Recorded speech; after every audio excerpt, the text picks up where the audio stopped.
এক ছিল গ্রাম। গ্রামটি ছিল নিরিবিলি। সেখানে বাস করত এক টুনি এবং তার দুই বাচ্চা নিয়ে।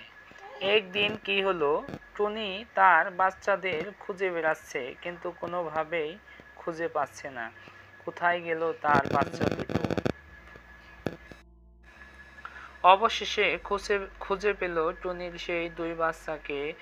তারপর সে তার বাচ্চাগুলোর জন্য খুব সুস্বাদু মজাদার খাবার রান্না শুরু করে, যাতে করে তার ক্ষুধার্ত বাচ্চাগুলো খেয়ে পড়ে আরামসে দিন কাটাতে পারে। বাচ্চাগুলো এসে তার মার কাছে বলতে শুরু করলো, আম্মু আম্মু, আমাদের তাড়াতাড়ি খেতে দাও, আমাদের অনেক ক্ষুধা লেগেছে, আমাদের ক্ষুধায় পেট পুড়ে যাচ্ছে, তাড়াতাড়ি খেতে দাও।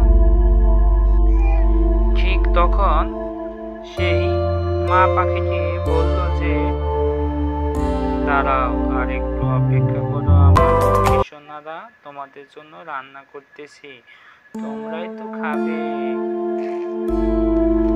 এই বলে মা পাখিটি বাচ্চাদের জন্য অনেক সুস্বাদু খাবার রান্না করলো। এরপর সেই বাচ্চাগুলোরা খুব সুখ স্বাচ্ছন্দ্যে খাওয়ার জন্য প্রস্তুত হলো। তখন মা পাখিটি বলল, আমার বাবু সোনারা, তোমরা খাবে?